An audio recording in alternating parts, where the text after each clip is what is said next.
Vamos a hacer esta sesión, Beatriz y yo, y bueno, como este aula es un poco hostil para tener aquí a los tres ponentes y hacerles preguntas, vamos a hacer la presentación y luego tendremos 2 o 3 minutos según la longitud de la presentación de cada ponente, porque van a tocar temas que son muy de interés. Yo les voy a pedir que sean lo más estrictos posibles con el tiempo y sin más, pues voy a presentar a nuestra presidenta, a la doctora María Márquez del Hospital Puerta de Hierro, que nos va a hablar en este foro cardiorrenometabólico, que yo creo que vamos a ir aumentando cada vez más cosas, cardiorrenometabólico, que nos falta algo más. Nos va a hablar de la obesidad como factor de riesgo de progresión. Vale, son mis conflictos. Y esto es lo que vamos a hablar. Vamos a hablar un poco de qué evidencia tenemos en la relación obesidad y enfermedad renal y qué estrategias tenemos para abordar la enfermedad renal en el contexto del paciente con sobrepeso y obesidad.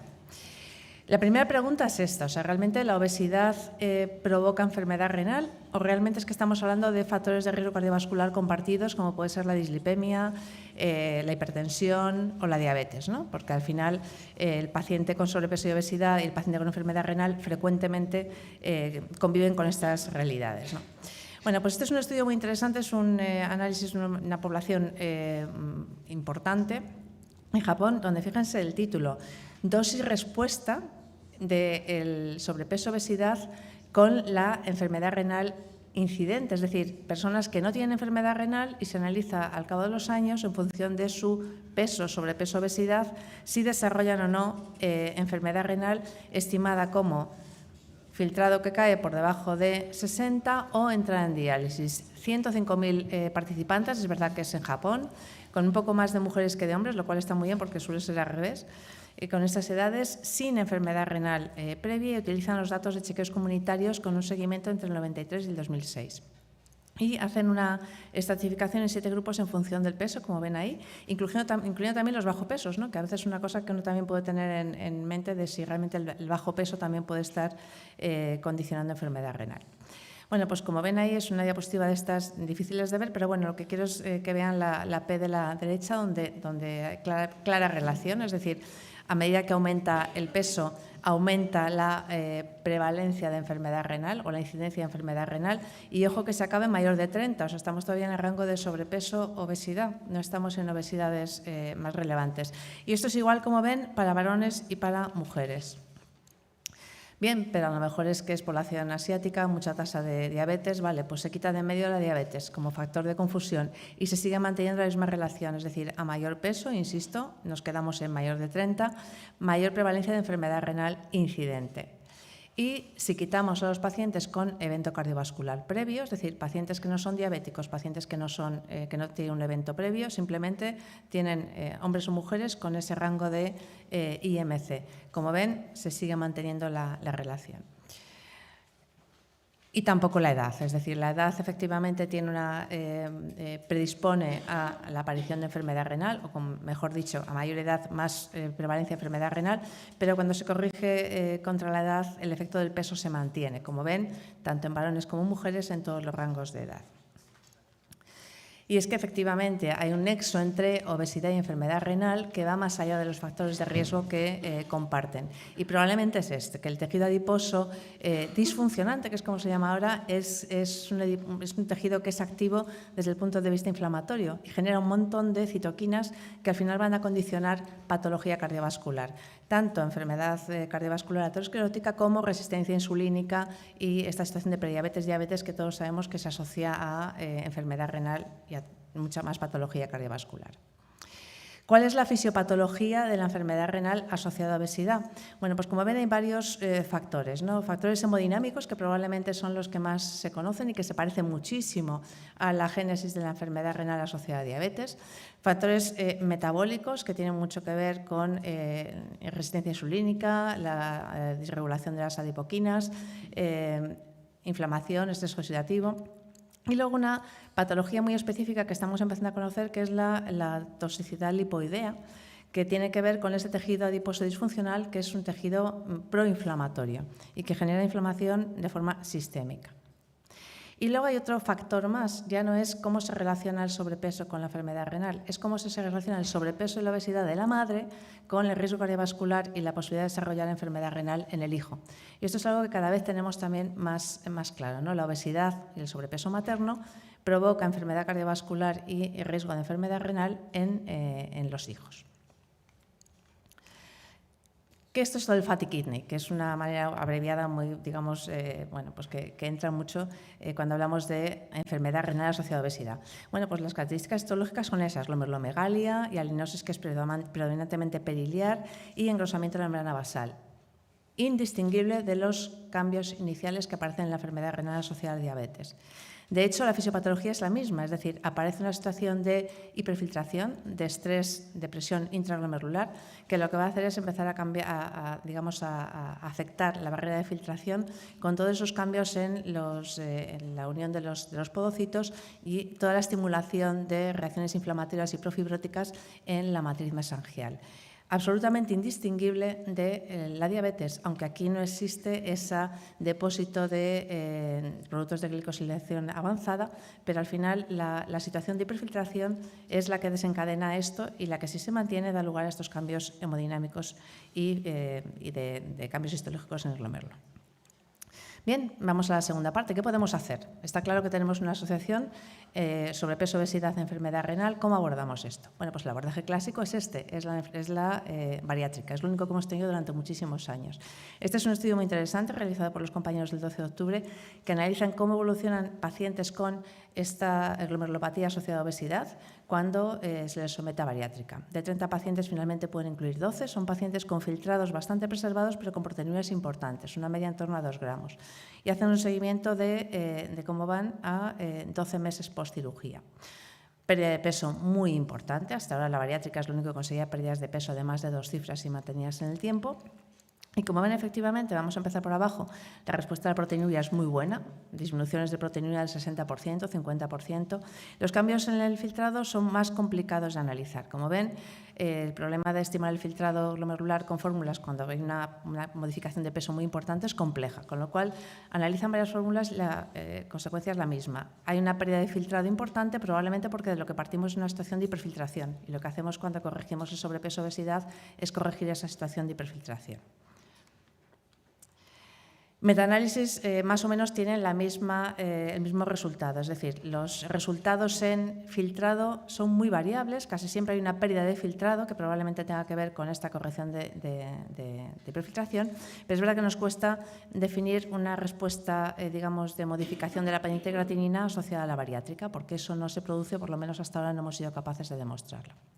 El problema es este: la bariátrica es una cirugía que se ha modificado mucho, que ahora se hace por la laparoscopia, no tiene nada que ver con las grandes cirugías previas, pero tiene una mortalidad posoperatoria que no es despreciable, y lo que tiene son muchas complicaciones tardías desde el punto de vista renal. Con esta no solo ya los cálculos, que no son ya tan frecuentes, sino la nefropatía por oxalato, que es tremendamente frecuente y que a veces, digamos, que provoca progresión de la enfermedad renal.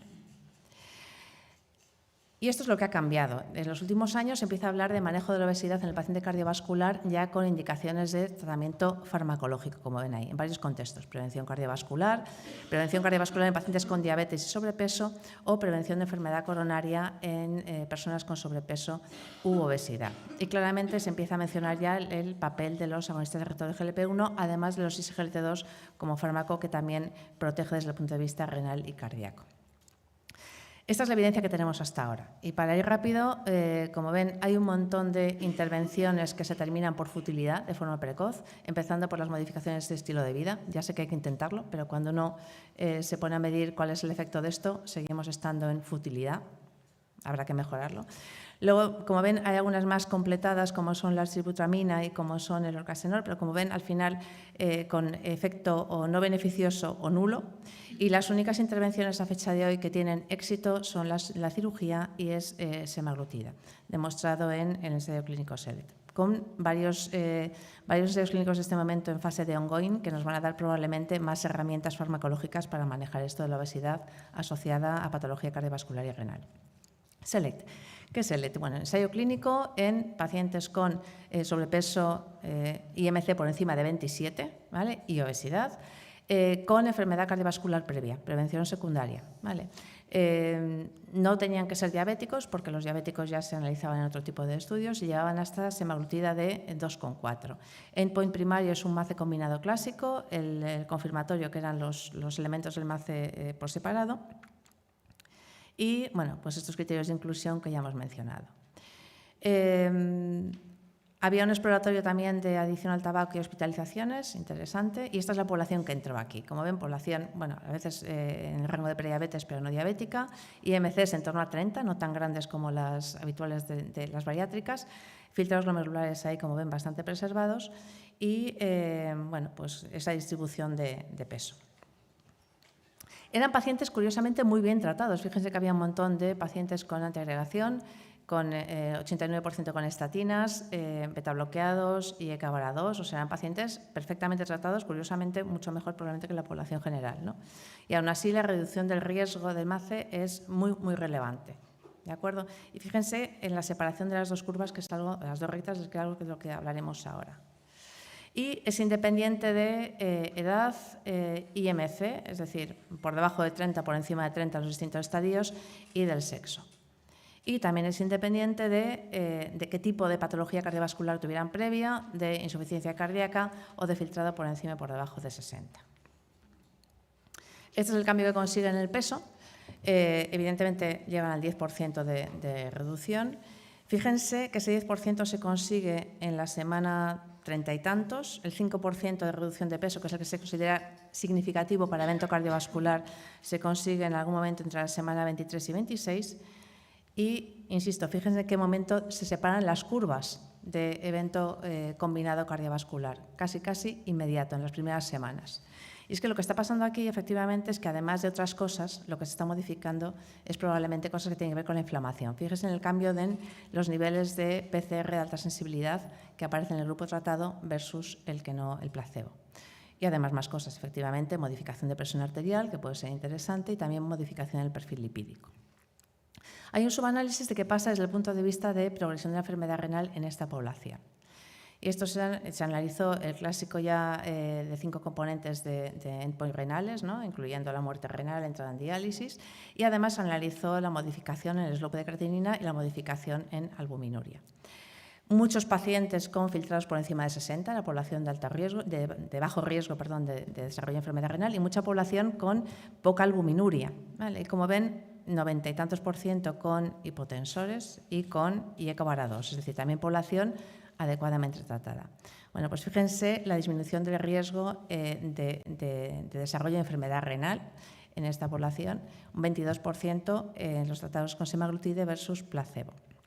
Y nuevamente las pruebas de interacción son todas negativas, es decir, no hay interacción entre filtrado mayor o menor de 60, albuminuria bajo, sexo, y tampoco en función del IMC, es decir, ahora mismo un IMC menor de 30, estaríamos entre 27 y 30 o mayor de 30, ¿vale? En todos sus estadios. Y tampoco en los distintos eventos cardiovasculares previos.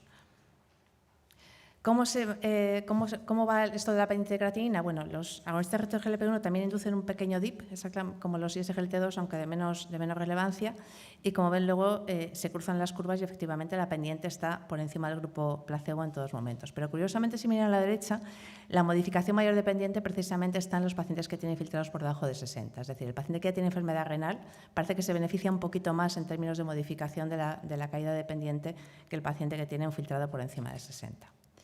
Y modificación de la albuminuria muy variable, probablemente no comparable a las bariátricas que hemos visto antes, porque esta población tenía poca albuminuria, pero como ven, en los pacientes con más de 300 llega a conseguir una disminución de albuminuria del 30%.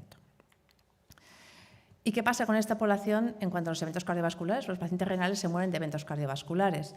Bueno, pues la protección frente al MACE, como ven, se mantiene independientemente de si el filtrado está por debajo o por encima de 60. Luego, la pérdida de peso en el paciente que ya tiene enfermedad renal sigue teniendo un beneficio muy importante en prevención cardiovascular. Efectos secundarios, como todos conocen, no relevantes, independientes de filtrado, independientes de albuminuria, como era de esperar. Dos ensayos clínicos adicionales interesantes. Este es un vida real en población también sin historia previa de diabetes. donde ven que se mantienen bastante los resultados de protección cardiovascular en pacientes simplemente con sobrepeso o obesidad, y un ensayo clínico específicamente en enfermedad renal sin diabetes, donde ha participado varios centros españoles con este rango de filtrados y, como ven, pacientes ya bastante más albuminúricos y con una proporción de pacientes con filtrado menor de 60 más importante, donde se ve un efecto mucho más potente aquí de modificación de la albuminuria, perdón, esto es que me paso de tiempo, y con efectos, como ven, también muy parecidos a los que hemos visto en SELECT en cuanto a modificación de la pendiente de creatinina, ¿vale? Y con un efecto de reducción de peso, pues que ya conocemos que sigue siendo eficaz en los pacientes con enfermedad renal. Y con un perfil de seguridad que todos conocemos y que es realmente bastante abordable. ¿Cómo se ha posicionado la Sociedad Española de Cardiología respecto a esto? Bueno, pues efectivamente tenemos varios abordajes, que son los SGLT2, que son el intensificar el control de la dislipemia, y los agonistas de receptor GLP-1. Realmente en toda la patología relacionada con enfermedad renal y obesidad, desde luego SGLT2 tiene un papel, pero claramente semaglutide probablemente es la segunda herramienta o la herramienta alternativa si no hay indicación de SGLT2 en el momento actual. Y efectivamente, bariátrica sigue ahí, pero la bariátrica cada vez está bajando más, digamos, en el algoritmo, porque realmente la bariátrica tiene efectos secundarios que son probablemente inmanejables una vez que la cirugía ya se ha realizado, cosa que los fármacos, este tipo de fármacos se suspenden y ya está, ¿no? Como conclusiones, tenemos que tener claro que sobrepeso o obesidad es un factor de riesgo para el desarrollo de enfermedad renal, independiente de otros factores de riesgo cardiovascular y de la diabetes. Tenemos que empezar a integrar los agonistas de receptor GLP-1, además de los SGLT2, en el tratamiento de cualquier paciente con enfermedad renal y sobrepeso o obesidad, porque la evidencia es muy, muy clara. Y la bariátrica sigue estando ahí, pero probablemente se va alejando a medida que conseguimos mayores pérdidas de peso con mayor seguridad, con todo este tipo de arsenal terapéuticos, que además ahora vienen los BITRI, las pléyades de agonistas, que probablemente vayan a intensificar la potencia de todo este arsenal terapéutico. Muchas gracias.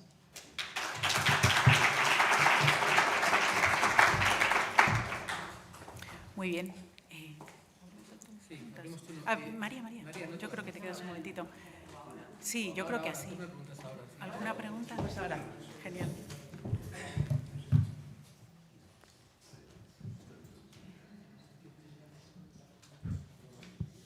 Bueno, felicitarte por la presentación, y creo que tenemos un problema grave, y es que el problema grave es la definición que estamos haciendo de la obesidad. Estamos estableciendo kilos por metro cuadrado, y kilos son agua, grasa y músculo. Por lo tanto, los obesos, aunque tenemos que distinguir entre la obesidad con grasa visceral de la abdominal, y la visceral es la que es proinflamatoria. Con lo cual, tenemos que pensar que este concepto que estamos utilizando de obesidad no es el adecuado, y tenemos que actuar precisamente sobre ese concepto. En el SMART, en el cual yo participé, lo que sí teníamos muy claro es que se seleccionaron ya pacientes con porcentaje de grasa por encima de 35, cuando las normas son 25, y luego hemos visto que la albuminuria sí descendía inicialmente, pero luego se estabilizaba, no había. Donde más se evolucionó fue en el filtrado glomerular, que fue el gran hallazgo de ese ensayo. A ver, a tu respuesta. Los ensayos clínicos se han diseñado con IMCs y son contundentes, con lo cual yo creo que cualquier paciente IMC por encima de 27, en principio se beneficia. La pregunta interesante es si tenemos personas con IMCs por debajo de 27 que tengan tejido adiposo disfuncionante. Entonces, esa pregunta, de momento, hay gente por ahí haciendo biopsias grasas, pero de momento, con el resultado que tenemos en los ensayos clínicos, parece que todas las personas que tienen IMCs por encima de 27, el beneficio es bastante homogéneo. Ya, pero lo que pasa es que tenemos más pacientes que tienen por encima de 27 de IMC con un porcentaje de grasa bajo. Y ahí es donde está el quid de la cuestión. Puede ser, pero eso no estaba bien representado en los ensayos clínicos, o de momento esa variable no somos capaces de medirla, ¿no?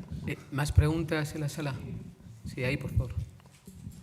Lo que está contando es fascinante, y además hay una serie de estudios que van paralelos, en básico, Si tienen mucha grasa, tienen muchos adipocitos. Y si tienen muchos adipocitos, tienen muchos Acércate. Si tienen mucha grasa, tienen muchos adipocitos. Y si tienen muchos adipocitos, tienen muchas adipoquinas. Que no son unas, sino que son unas pocas. Y quizá habría que hacer una selección de cuál medir, para ver la parte que has conseguido en cortar inflamación. Estas adipoquinas producen A, rigidez de las células de músculo liso. 2, calcificaciones. 3, in vivo e in vitro. Vamos, las estamos viendo. Luego hay plausibilidad biológica detrás de esto, que es lo Claro, no. Esto es totalmente translacional. Y el mensaje que estoy diciendo es que quizás deberíamos de medir el éxito, aparte del éxito de prevenir, ¿no?, eventos cardiovasculares, es que haya forma de medirlo en plasma o en suero.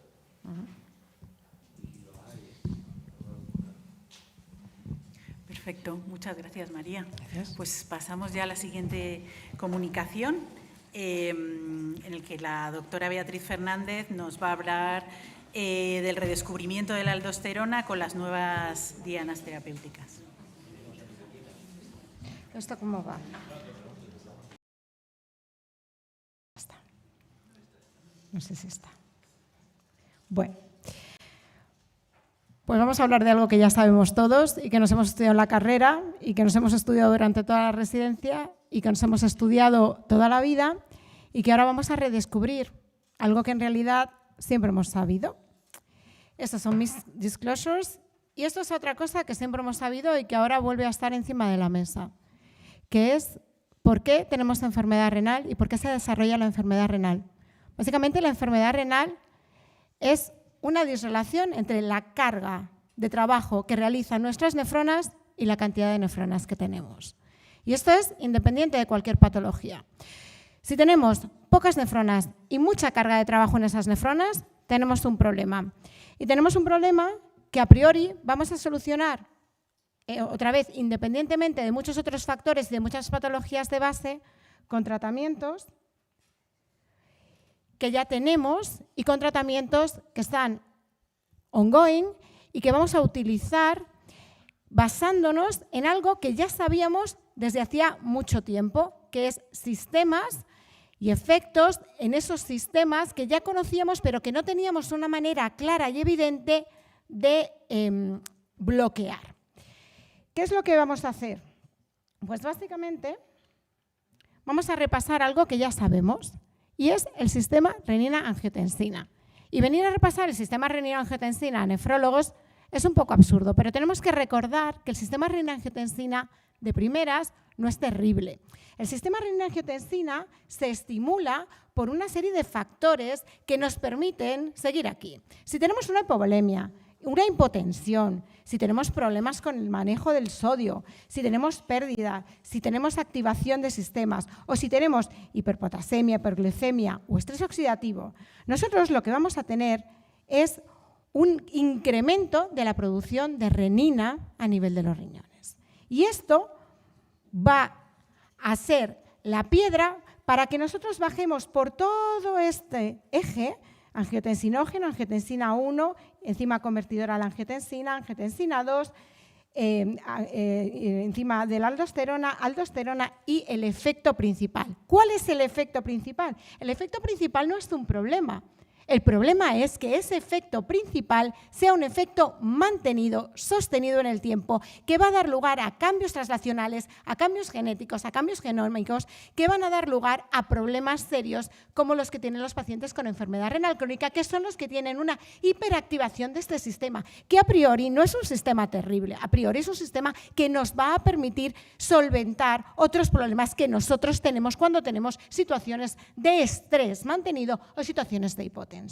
Por lo tanto, este sistema es un sistema que de primeras es un sistema orgánico que nos permite aumentar la presión arterial si lo necesitamos, aumentar la eliminación de potasio si lo necesitamos y aumentar la reabsorción de sodio si lo necesitamos en situaciones concretas a las que se enfrenta el organismo.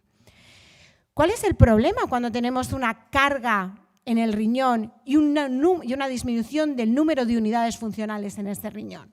El problema que tenemos es que tenemos un incremento de la presión, perdón, esto es complicado, un incremento de la presión al glomérulo. ¿Qué pasa cuando hay un incremento de esta presión al glomérulo? Cuando hay un incremento de esa presión al glomérulo va a aumentar la filtración de glucosa, de sodio, va a aumentar todo esto. ¿Qué pasa? Esto se hincha y es un trigger para que la mácula densa empiece a pensar, no tengo suficiente cantidad de sodio, tengo que aumentar mi angiotensina para conseguir mantener toda la producción de orina, toda la producción de sodio, de agua, etc. ¿Cuál es el problema? El problema es que esto no es real y es una hiperproducción que lo que va a hacer es aumentar toda la producción de factores de crecimiento, toda la producción de estrés oxidativo.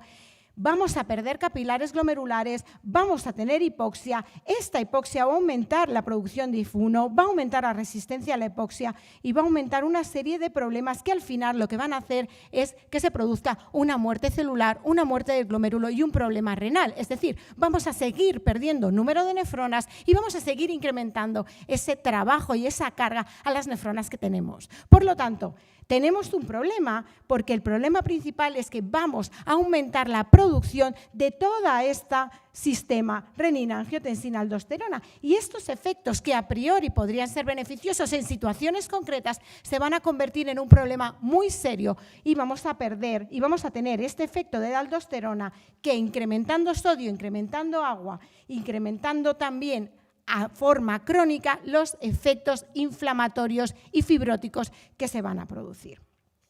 Por lo tanto, ¿qué es lo que pasa cuando hay una disregulación de la aldosterona? Cosa que ocurre en la enfermedad renal crónica, independientemente muchas veces de muchos otros cofactores. Lo que va a pasar es que esto se perpetúa en el tiempo y al perpetuarse en el tiempo empezamos a tener efectos tanto genómicos como efectos no genómicos. ¿Y qué pasa con estos efectos? Vamos a empezar a tener inflamación, hipertensión, por supuesto, por la sobrecarga de sodio y agua. Vamos a tener disfunción endotelial porque los efectos van a ser genómicos, pero también no genómicos. Son efectos rápidos que aumentan la disfunción endotelial de las células musculares, tanto de los riñones como también del corazón. Vamos a tener fibrosis y vamos a desencadenar también otra serie de problemas como resistencia a la insulina o problemas del remodelado cardíaco, porque también esta disfunción va a afectar a los cardiomiocitos. Por lo tanto, estos efectos son efectos que van a ser deleterios, este incremento de presión, incremento de reabsorción de sodio e incremento de potasio. Y es más, esto lo ha comentado antes María Márquez y también se lo ha corroborado Mariano. ¿Cuál es el problema de esto? Pues que además tenemos otros sitios donde también vamos a tener un exceso de producción de aldosterona. Esto se ha visto muchísimo en modelos animales y se está intentando estudiar en modelos en célula humana. Lo que pasa es que es cierto que es muy difícil porque las baterías, tanto de las lipidómicas como otro tipo de baterías para medir adipoquinas, no son tan sencillas. Pero fijaos, este estrés adicional lo que va a hacer es que nosotros tengamos, ¿qué problemas? Pues los mismos derivados de un incremento del angiotensinógeno y los derivados también de un incremento de la actividad del cortisol, es decir, del estrés oxidativo que provoca todo este incremento de actividad a todos los niveles. Hiperinsulinemia, disglicemia y, finalmente, retención de sodio, hipertensión, glucotoxicidad, lipotoxicidad y desarrollo de enfermedad renal crónica. Es decir, otra vez a lo mismo, aumentamos la carga de trabajo a las nefronas y matamos nefronas, por lo tanto, disminuimos la cantidad de nefronas que tenemos, empeoramos la función renal. ¿Qué es lo que intentan hacer tanto los inhibidores tanto los ASI como los antagonistas receptor mineralocorticoide, tanto esteroideos como no esteroideos? Lo que vamos a intentar va a ser normalizar estos niveles o bloquear las enzimas. ¿Cómo lo vamos a hacer? Pues básicamente lo que hacen estos fármacos está a diferentes niveles. Aquí tenemos los antagonistas receptor mineralocorticoide que todos conocemos. Tenemos los clásicos, espironolactona y eplerenona, y tenemos los nuevos. La finerenona, que todos conocemos de sobre, que estamos empezando a utilizar, que ya tiene mucha plausibilidad científica y muchos ensayos clínicos ya en fase 3 y metaanálisis, etcétera, van aquí. Esto va directamente hacia todos esos efectos genómicos clásicos, que son efectos que van también a inhibir hiperglucemia, estrés oxidativo y aumento de sal. Y un poquito menos el cortisol. Pero lo que van a hacer va a ser bloquear aquí. Es decir, bloqueamos efectos clásicos, efectos que van directamente ligados a la transcriptómica o a la transcripción de estos genes, pero no bloqueamos tantos estos efectos que no son genómicos, es decir, estos efectos que no son tan dirigidos hacia todo lo que sería transcripción y traslación genética. Estos efectos no genómicos van mucho más relacionados con la aldosterona. Y, por tanto, lo que hacen los ASI, los inhibidores directos de esta aldosterona, lo que van a hacer va a ser tratar de evitar no solo los efectos clásicos, sino también estos efectos no genómicos, que son efectos mucho más rápidos y que además tienen mucha relación con la disfunción endotelial y con la disfunción de los cardiomiocitos. Por lo tanto, también se están probando por los cardiólogos porque parece que disminuyen también el incremento de cardiomiocitos o la hipertrofia de esos cardiomiocitos. Por lo tanto, lo que van a hacer los inhibidores de la aldosterona sintasa que están aquí, que son básicamente 3, Baxdrostat, Lorundrostat y Vicadrostat, va a ser inhibir aquí. ¿Para qué? Para evitar tanto los efectos rápidos no genómicos como los efectos clásicos genómicos a este nivel. Por lo tanto, lo que intentan es que no haya tampoco un fenómeno de escape de incremento de la aldosterona que sí que se produce muchas veces cuando vamos a utilizar tanto espiro como eplerenona como finerenona. Por tanto, nosotros nos vamos a centrar, porque esto es lo que vamos a mirar hoy, aquí. ¿Cómo inhibir este CYP? ¿Cómo inhibir la aldosterona sintasa? Esta es la aldosterona sintasa. Y nosotros lo que queremos es inhibir la aldosterona sintasa sin inhibir demasiado esto. No queremos hacer una inhibición competitiva de la aldosterona sintasa con la inhibición de los receptores del cortisol. ¿Por qué? Pues porque si no podríamos desencadenar en una insuficiencia adrenal, que es algo que muchas veces se ha pensado que podría ser un efecto secundario del uso de los inhibidores de la aldosterona sintasa. Hay 3, Vicadrostat, Baxdrostat y Lorundrostat. Y si os dais cuenta, la gracia de todo esto está en la poca afinidad que tienen para la 11-beta-hidroxilasa. Es decir, tienen mucha más afinidad para inhibir la aldosterona que la afinidad que tienen con respecto al cortisol. La vida media del Vicadrostat son 6 horas, la del Baxdrostat son 29 horas y la del Lorundrostat son entre 8 y 11 horas. Y esto tiene también mucha relación con el descenso de presión arterial y el mantenimiento en el tiempo de los diferentes ensayos clínicos y de estas diferentes moléculas. Hay 3 en desarrollo. Fase 3, todas ellas. Vamos a hablar un poquito de cada una de ellas, pero sobre todo quiero que sepamos que todas ellas han llegado a la fase 3. ¿Qué significa eso? Que los ensayos esos en fase 2, tanto en enfermedad renal crónica por Vicadrostat como en hipertensión arterial, en lo que se han centrado tanto Baxdrostat como Lorundrostat, han sido muy positivos en los pacientes y han determinado que se puedan desarrollar estos ensayos en fase 3. Y fijaos una cosa muy curiosa, los ensayos en fase 3 se van a realizar, muchos de ellos, excepto los que van directamente solo ligados a hipertensión arterial, unidos a ISGLT2. Dapagliflozina en el Baxdrostat y empagliflozina en el Vicadrostat, lógicamente por quienes lo comercializan. Fijaos, Vicadrostat es el único que ha hecho ensayo en enfermedad renal crónica y por eso nos vamos a centrar, aunque hablaremos un pelín también de los otros 2.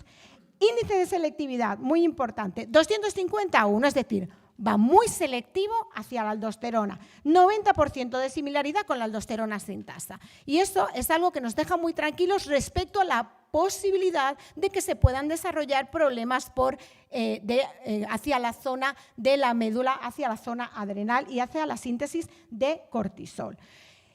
Ensayo en fase 2. El ensayo en fase 2 de Vicadrostat lo que demostró fue, se realizó en 2 fases. Primero, empagliflozina versus placebo y después, a las 8 semanas, se hace el ensayo. Vica, placebo, 3 miligramos, 10 miligramos, 20 miligramos. O Vica-EMPA, placebo-EMPA, ¿vale? Vica 3, Vica 10 y Vica 20, todos ellos con empagliflozina 10 miligramos. Pacientes diabéticos, pacientes no diabéticos. Valían los 2. lo que hacen es medir un marcador subrogado. Y esto es una cosa muy interesante porque se ha hablado mucho sobre cómo ahora, como no tenemos tiempo suficiente para medir endpoints duros, estamos midiendo marcadores subrogados. Y es verdad que midieron cambio en la albuminuria. La proporción de pacientes que reducían la albuminuria y después miraron cambios en presión arterial, cambios en la aldosterona plasmática, muy importante para ver eficacia y para ver seguridad, puesto que es un ensayo en fase 2. Por lo tanto, lo que teníamos que valorar era tanto eficacia como seguridad. ¿Y qué se encuentran? Pues se encuentran que añadiendo Vicadrostat, tanto con EMPA como sin EMPA, se reduce sustancialmente, fijaos, Vicadrostat 10 miligramos, que fue el mejor de ellos, 37% de reducción relativa y Vicadrostat 10, 40, con o sin empagliflozina. Azulito con EMPA, en colorines sin EMPA. Y fijaos que había una reducción de tensión arterial, puesto que es un inhibidor de la aldosterona sintasa y reduce la presión arterial, que no era tan importante, fijaos, no era de gran importancia cuando lo hacíamos en solitario, pero cuando era una combinada hacía un descenso de la tensión arterial que era mucho más llamativo. Es decir, es plausible que si sumamos el efecto de un ISGLT2 al efecto que va a tener un inhibidor de la aldosterona sintasa, vamos a tener reducciones de presión arterial más importantes. Eso se ha visto en Vicadrostat y esto es plausible biológicamente. ¿Qué más vieron? Pues el segundo endpoint que habían buscado, las reducciones porcentuales de la albuminuria. Y aquí, tanto en colorines que tenemos el Vica 3, 10, 20, como en azulitos, placebo 3, 10 y 20, vieron que la mejor respuesta, tanto en unos como en otros, estaba en la dosis de 10 miligramos.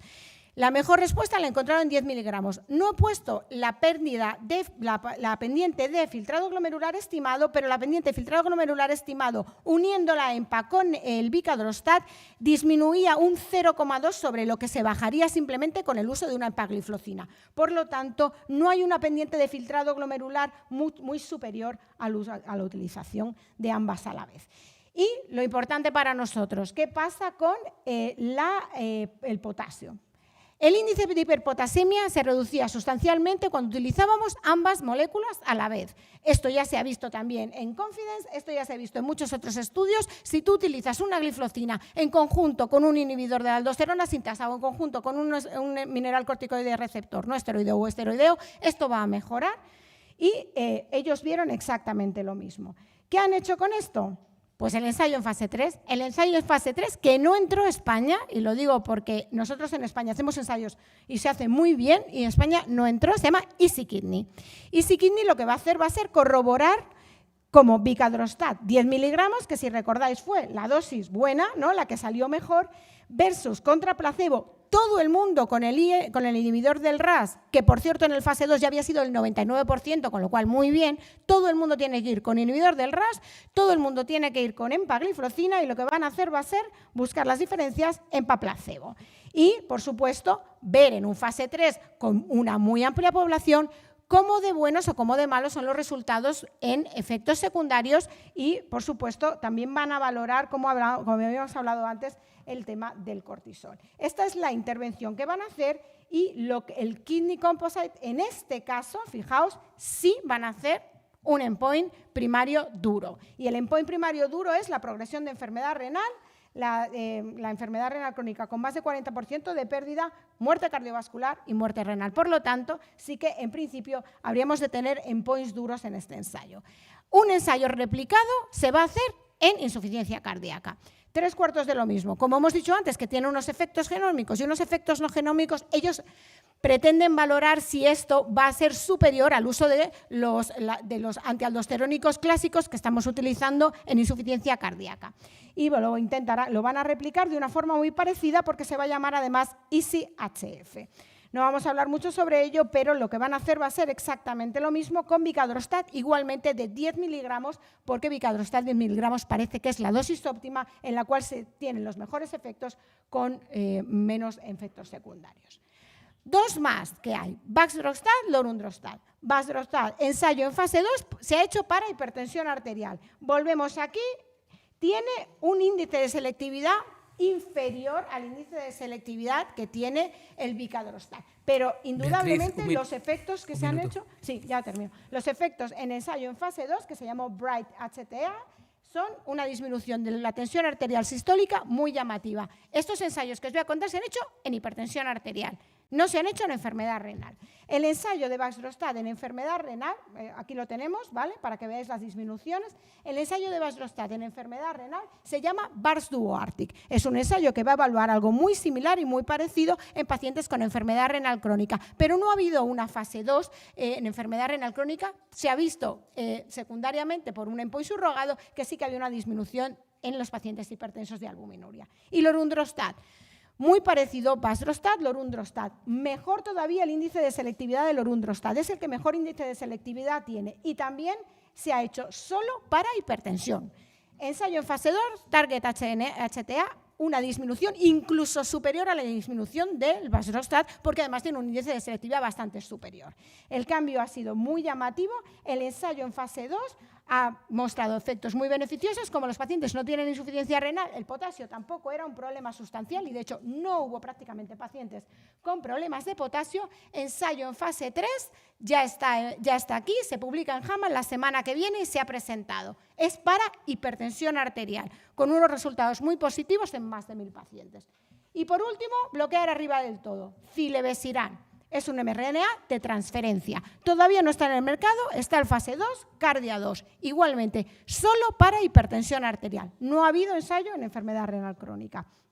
El Cardia 2 ha provocado 3/4 de lo mismo, una disminución relativa de la tensión arterial muy importante.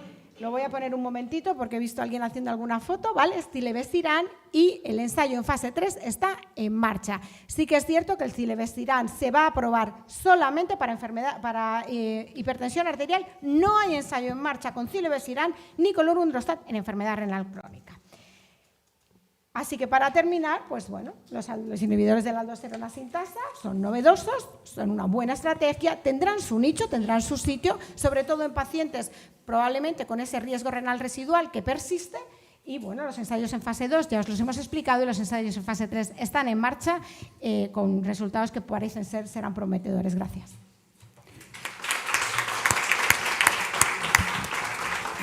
Muchas gracias, Beatriz, por esta revisión y a ver qué salen los resultados. Tenemos tiempo para una sola pregunta rápida. ¿Rápida? Insisto, Tino, rápida. Rápida. Vamos a ver, solamente decirte que en el BAS-DUO hay 3 ramas con insuficiencia renal con proteinuria por encima de 300, con lo cual va a ser todavía mucho más potente que el Dios mío, Sí, yo además tengo mucha curiosidad por el BAS-DUO, porque sí que es verdad que estudiando un poco los índices de selectividad, tengo cierta curiosidad porque los de la endotelina pasó una cosa parecida. Los índices de selectividad han ido aumentando con el etrasentan versus esparsentan versus tal. Sí que es verdad que a lo mejor no sé cómo, ¿sabes? La eficacia será curioso verlo. Sí. Y luego en insuficiencia cardíaca está la valcirrenona, sí, que estamos también con, bueno, el balance. Sí, como no teníamos tal, pero bueno, está la valcirrenona, que es el Miracle, es un ensayo en fase 3, pero bueno, no nos hemos ido a este lado, nos hemos ido al otro, porque si no, pues Roberto me riñe y no me riñe. Yo no te riño nunca. Muchas gracias. Vale. Muchas gracias, Beatriz. Bueno, pues nos queda otra de las patas del riesgo vascular, que son los lípidos. ¿Y quién mejor que la doctora Adriana Puente del Hospital de Fuenlabrada para que nos cuente un título tan provocador como ¿qué estrategias hipolipemiantes hemos incorporado a nuestro día a día? Gracias. Muchas gracias a todos los organizadores. Y como bien dice Roberto, pues me toca a mí hablar de los lípidos en este caso. Este es mi conflicto de intereses. Hablar de enfermedad cardiovascular en paciente renal como principal causa de muerte es lo que todos nosotros sabemos. Los pacientes, a medida que tienen un filtrado que va empeorando, pues aumenta su mortalidad, y a medida que también la albuminuria va creciendo, pues tienen mayores eventos cardiovasculares. Entonces, lo que tenemos que hacer no es solo saber esto, sino que implementemos estrategias de forma más precoz precoz para que estos pacientes no se nos sigan muriendo de tanta incidencia. Y es que aparte tenemos que pensar que nuestros pacientes tienen una incidencia más alta de morir por una enfermedad cardiovascular que de entrar en hemodiálisis. Muchas veces nos centramos en cómo va el filtrado, cómo va evolucionando y que este paciente no vaya a llegar a diálisis, pero desatendemos aquella parte que es por la que se nos están muriendo los pacientes, que es la enfermedad cardiovascular. Y es que en un estudio que se hizo en atención primaria se ha podido ver que el 26% de la población con enfermedad renal crónica ya tenía alguna enfermedad cardiovascular, con lo cual esto es muy importante para tenerlo en cuenta. ¿Y qué ocurre? Pues sabemos que existe una disregulación de las vías metabólicas de las lipoproteínas en el paciente renal, en donde podemos ver en este gráfico, ¿vale?, en donde todos los pacientes tienen un HDL muy reducido, que no solo es esa reducción, sino esa ineficacia del transporte reverso del colesterol.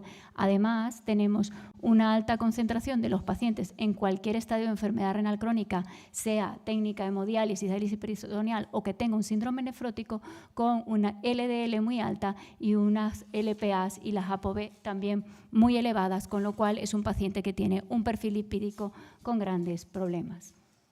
Y es que, ¿qué debemos hacer? ¿Cómo debemos manejar a nuestros pacientes con enfermedad crónica? Pues lo primero es, ¿en quién? ¿En quién debemos de mirarnos? Pues todos sabemos que el paciente, según la enfermedad renal crónica, tiene pues alteraciones distintas lipídicas, pero en todos los pacientes que vemos nosotros debemos de hacer un control estricto de lo que es el colesterol. ¿Y qué vamos a medir? Pues aquí os traigo un poco lo que hemos evolucionado, ¿no? Es decir, desde lo más básico, lo mínimo que debemos de pedir a nuestros pacientes es un colesterol total, triglicéridos, un HDL y un LDL, pero si realmente queremos hacer una medición óptima, pasaremos a lo que es, básica, en donde aparte de este metabolismo mínimo debemos de incluir lo que es el colesterol no HDL, y si ya estamos en una situación ideal, debemos pasar a medir lo que es la LPA y las apolipoproteínas. ¿Cómo lo vamos a medir? Pues muchas veces nos quejamos de que nuestro laboratorio no nos los mide, y podemos hacer una negociación con nuestros compañeros de los análisis clínicos y decirme, por lo menos calcúlemelo por la forma de Friedewald. O si ya podemos negociar a más, deberíamos de decirle, pues nuestros pacientes necesitamos medir algo más allá que el LDL, deberíamos de medir las apolipoproteínas, deberíamos de medir la LPA, y no solo una vez en la vida, como se hace en los pacientes de la población general de alto riesgo, sino que como se modifica a lo largo de la enfermedad renal crónica, debemos de negociar que esa alta variabilidad la podríamos medir en más ocasiones. ¿Y cada cuánto debemos de medir este perfil lipídico? Pues bueno, las guías nos dicen que se debe determinar periódicamente. ¿Y esa periodicidad cómo va? Bueno, si el paciente no está en diálisis, por lo menos una vez al año, y si tiene pues una consulta del nefrólogo con riesgo vascular, se debería de medir cada 3 a 6 meses. Si el paciente está en diálisis, un poco arrastrado por las guías de las KDIGO lipídicas, pues dicen que solo si consideras el inicio del tratamiento o cambiar el tratamiento deberías de medirlo, pero en la práctica clínica en las unidades de diálisis sabemos que lo medimos de forma regular. Y en paciente en trasplante renal se recomienda por lo menos una vez al año, pero las unidades trasplantadoras sí que es cierto que lo hacen de forma más óptima, por lo menos cada 3 a 6 meses. ¿Y cuál debe ser nuestro objetivo? Pues nuestro objetivo en el paciente renal debe estar claro. Todo paciente renal per se ya tiene un riesgo alto, y si no lo tiene alto, lo va a tener muy alto, con lo cual, si nos vamos a las tablas de clasificación, quizás estamos haciendo una aproximación inadecuada, pero si nos vamos a lo que es el riesgo ya del paciente por ser renal, debemos de tener en la cabeza de que nuestro objetivo siempre va a ser por debajo de 70 como mínimo. Y es que las guías y en consenso multinacional de sociedades, que está avalado por la Sociedad Madrileña de Nefrología, nos explica también que existe el riesgo extremo, es decir, ya no nos lleva a que es alto o muy alto, sino que nuestro paciente va a llegar a ese riesgo extremo donde nuestro objetivo lipídico va a ir mucho más allá, mucho más debajo de lo que es esos 55 que estábamos hablando. ¿Y cómo debemos de actuar? ¿Cómo debemos de actuar en nuestro paciente renal? Pues nuestro paciente renal no es como los cardiólogos que tienen un infarto o los neurólogos que les da el ictus y ya tenemos el evento. Pues no, nuestro paciente es un evento vascular crónico. Y si yo, como paciente de alto riesgo, le pongo una estatina de alta potencia con ezetimibo y llego a menos de 55, pues estupendo, ya he llegado a mi objetivo y ahí me puedo quedar. Pero lamentablemente no estamos normalmente allí, sino que ¿qué ocurre? Si hemos llegado a un dintel entre 55 y 100, Pues este documento de consenso nos recomienda que añadamos el ácido bempedoico como nueva estrategia terapéutica. Pero ¿qué pasa si mi paciente, tras el ponerle la estatina con el ezetimibe, todavía está por encima de 100? Pues ya las guías nos recomiendan que tenemos que ir a las terapias dirigidas contra la PCSK9. Pues esto es muy interesante porque a pesar de tener muchas estrategias y pensar que lo hacemos bien, pues en el estudio con REN, que presentó el compañero Rafael Aspiela, cardiólogo, en lo que es la reunión de la Sociedad Valenciana de Cardiología, en donde vio que más de 400 pacientes con enfermedad renal crónica, que su objetivo era ver cuántos tenían insuficiencia cardíaca, se dio cuenta que el 76% de los pacientes renales no tenían controlado la LDL. Pero es que esto no solo lo ha visto en este grupo de trabajo, sino que en el registro CardioREN, encargado por la doctora Marta Cobo, encabezado, quise decir, con más de 1000 pacientes, en donde de todos con insuficiencia cardíaca evaluaron a aquellos que tenían insuficiencia renal, pues lamentablemente pues el 78% de los pacientes no están en rango.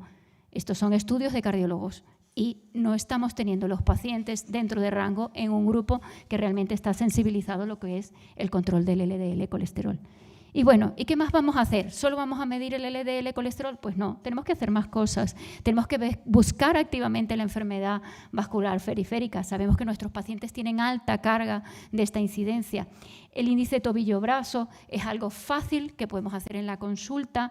Sabemos que si está por debajo de 0,9 nos estaba hablando ya de la enfermedad vascular periférica, y también sabemos que cuando está alto, las guías para población general dicen que 1,40 ya tiene rigidez arterial, pero recordar que pacientes con enfermedad renal ya con un índice mayor de 1,3 nos está indicando de que este paciente tiene mayor mortalidad cardiovascular y también tiene mayor probabilidad de que tenga una enfermedad renal que va a progresar. Y no todo va ahí. Nuestros pacientes tienen enfermedad silente. Debemos de medir el calcio coronario y sabemos que es una técnica que podemos hacer en los pacientes, no necesita contraste, la podemos negociar bien con los cardiólogos y saber que un score mayor de 100 implica alto riesgo, pero lo que estamos viendo con lo que estamos trabajando con los cardiólogos de nuestro centro es que la mayoría de los enfermos renales tienen un score mayor de 400 y esto habla ya de una enfermedad coronaria significativa. Otra de las cosas que os quiero traer es lo nuevo que se ha publicado del protocolo VAXUS. Sabemos que del VEXUS, todos concienciados con la congestión, vamos allí con nuestro ecógrafo yendo paciente tras paciente, pues no solo nos vamos a quedar de hablar de la congestión, ahora tenemos que dar el paso a hablar de lo que es la enfermedad vascular y cómo la vamos a valorar. Estas recomendaciones que ha realizado la SELELA junto con la Sociedad Española de Medicina Interna nos va a hablar de cómo debemos aproximar esta placa. Esta placa no está simplemente saber si tenemos una obstrucción o no la tenemos, no, tenemos que ir más allá. Lo primero que hicieron, lo más importante, definir qué es la placa aterosclerótica. Y no solo la definieron, sino también la clasificaron según si es hiperecogénica o hipoecogénica, si es homogénea, si es heterogénea o si incluso tiene calcificaciones intraplaca. Y eso también nos va a hacer una mejor aproximación de la parte vascular que vemos de estos pacientes. Además de ello, incluye todos los territorios, las dos carótidas, las dos femorales, medir la aorta y si vemos que la obstrucción es significativa, entonces sí pasaremos a pedir el Doppler o hacerlo a aquellos que tengan mayor manejo con lo que es la ecografía. Y todo esto es porque nos va a permitir hacer una mejor aproximación del riesgo, nos va a permitir individualizar ese paciente y no quedarnos solo en lo que estábamos viendo en la analítica, sino ir más allá, en lo que está hablando, en esa patología vascular que muchas veces nos va a tener que llamar al radiólogo vascular o derivar a las unidades de cirugía vascular para realizar endarterectomías. Y no solo esto, sino que este grupo de consenso lo que hizo fue al protocolo VAXUS añadirle una ecocardioscopia. ¿Y cómo hacemos? Valoran lo que es la hipertrofia ventricular, valoran cómo es la aurícula y lo que añaden es en el mismo momento poder ver el corazón como órgano diana y también como este factor que va a influir sobre la mortalidad del paciente. Con lo cual, pues esto pues yo os invito a añadiros a lo que es la valoración vascular. Y tras haber realizado esta valoración, no solo analítica, sino también de las técnicas que tenemos disponibles para el paciente, debemos empezar ahora cómo lo vamos a tratar. Sin duda, En los últimos 10 años ha cambiado la forma en cómo nos aproximamos a ese tratamiento, porque hasta ahora pues tenemos todas las técnicas de seguimiento, pero vamos a ir hacia la diana, lo que podemos medir y lo que podemos bajar. En los últimos 10 años pues hemos tenido estrategias distintas, pero realmente el año 2023 ha sido crucial para este cambio.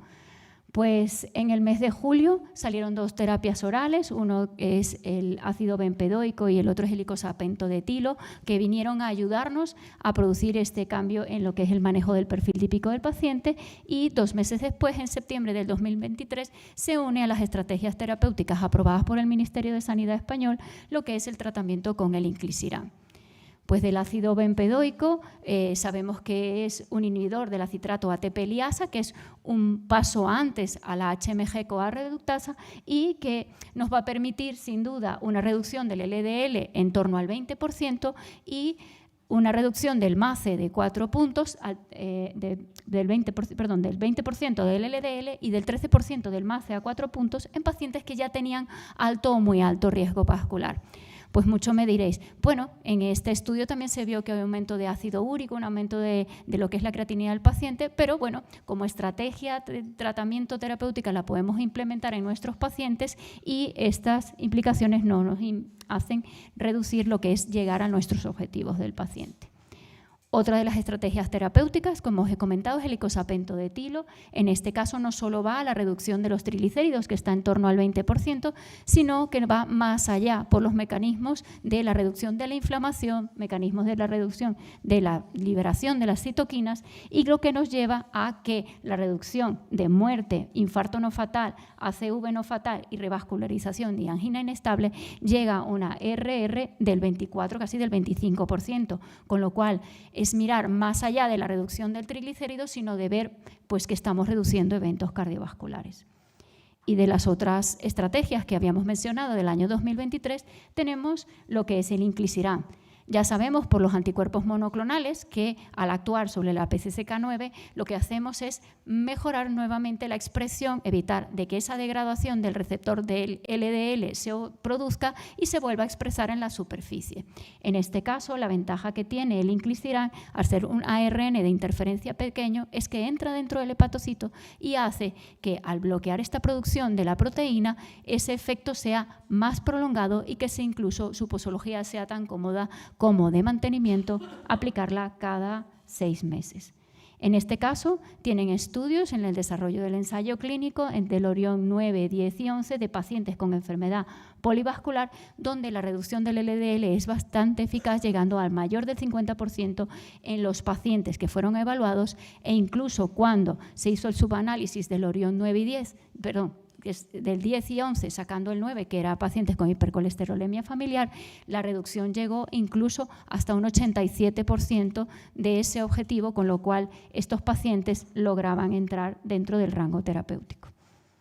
Pacientes con enfermedad renal crónica, sabemos que es muy importante para nosotros que nos incluyan en los ensayos clínicos, Orión 1, Orión 7, independientemente del filtrado glomerular, la terapia es eficaz, es decir, que no nos va a variar. ¿Y eso por qué? Porque el metabolismo es básicamente hepático, solo menos de un 10-12% es de excreción renal, con lo cual en este caso no tiene mayor implicación en cuanto al filtrado de nuestros pacientes.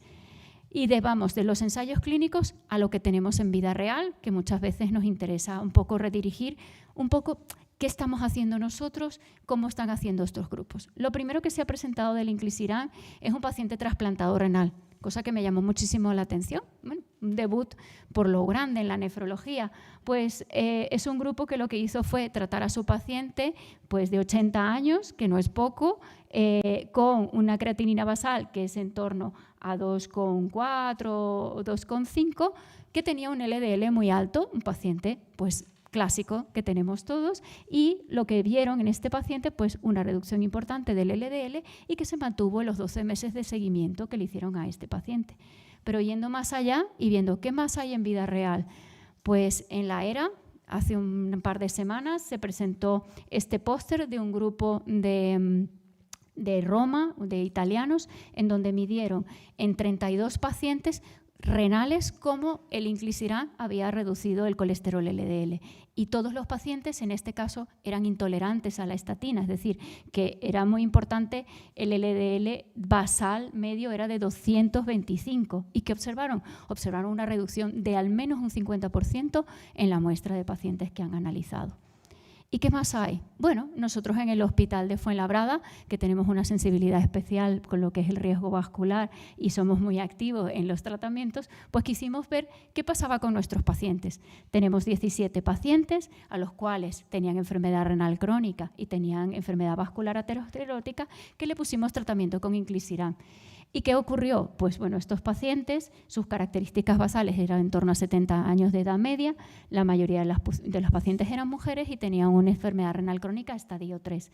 Todos con un evento vascular crónico, es decir, ninguno había tenido un evento menor a un año. Todos eran pacientes de la consulta, incluso algunos que le habían dado de alta el cardiólogo, el neurólogo y no les hacía seguimiento, sino nosotros en la consulta de nefrología. La mayoría de los pacientes hipertensos, muchos de ellos con cardiopatía isquémica, y la etiología más frecuente de la enfermedad renal crónica sin duda coincidía que era vascular. Casi la mitad de los pacientes tenían intolerancia a la estatina y eso también era importante para nosotros saber cómo medirlo. Pues bueno, en los rangos generales, pues nuestra media de LDL colesterol era de 145, partíamos de aquí y en nuestra primera revisión vimos que hubo una reducción a 76 miligramos por decilitro y en la segunda revisión habíamos reducido al 50. Pero cuando nos pusimos a analizar a aquellos que tenían estatinas, vimos que no partíamos tampoco de un LDL demasiado bueno, pero sí que es cierto que lográbamos reducciones incluso un poco más llamativas. En cuanto al resto del perfil lipídico, HDL y triglicéridos no se modificaron a través del tiempo y luego la función renal vemos que de 48 basal, 51-52 en las revisiones y sí que observamos que hubo una reducción de la albuminuria en el periodo de seguimiento de estos pacientes. Pues, ¿cómo se representa en términos porcentuales? Pues muy bien, que cuando evaluamos la totalidad de los pacientes en nuestra primera visita, pues 47,5% de los pacientes habíamos reducido su colesterol LDL y en la segunda visita, pues como no, el más del 50%. Y aquellos que tenían estatinas, pues más del 50% en la primera visita y en la segunda visita casi el 65% de donde estábamos colocados.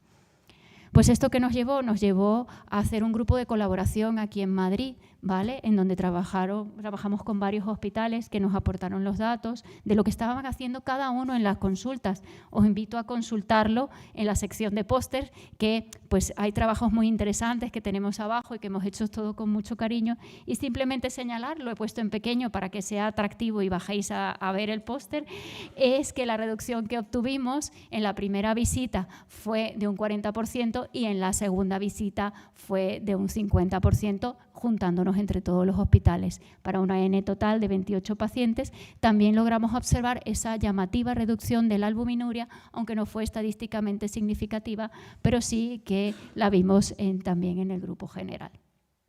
Y es que no todo acaba aquí. Yo creo que seguimos avanzando en el conocimiento, hay tratamientos de futuro en la dislipemia, vamos a empezar a redirigirnos a lo que es la LPA y todos los nuevos fármacos que vienen en camino y además no nos vamos a quedar solo en la LPA, sino que he traído para que veáis que siguen los desarrollos de los ensayos clínicos en diferentes fases, fase 2, fase 3, con distintas moléculas, más anticuerpos monoclonales, más ARNs de interferencia, pues ARNs antinucleótidos antisentido, es decir, que tenemos por delante pues mucho tratamiento hipolipemiante para poder ese 70 y tanto % que no estamos tratando bien, llevarlo al objetivo. Y para terminar, pues yo creo que debemos asumir un rol activo, ¿vale? Parece que somos muy activos en muchas cosas, pero en esto yo creo que no lo estamos siendo tanto como pensamos, ¿no? Tenemos que prevenir el riesgo vascular. Y tenemos muchas herramientas diagnósticas, ya no quedarnos en las analíticas, tenemos cosas por hacer, entonces esto nos tiene que llevar a que este manejo de la enfermedad renal crónica tiene que ser mucho más integral, no solo ir a pensar en preservar la función renal, que parece que es nuestra bandera y nuestro estandarte, pero que también tenemos que hacer que nuestros pacientes no solo lleguen a diálisis, sino que no se mueran, y que a día de hoy tenemos tratamientos que se adaptan a distintos perfiles de pacientes, tenemos estrategias y que es nuestro deber poderlas implementar para llevar a los pacientes a donde tenemos que llevarlos. Pues esto es todo. Muchas gracias.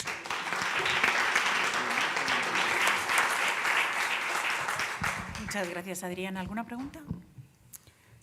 Yo tengo una pregunta. Bueno, me ha encantado la exposición. ¿Cómo podemos conseguir forzar la barrera del evento vascular? Pues claro, hasta que no tienes el evento vascular te cuesta mucho.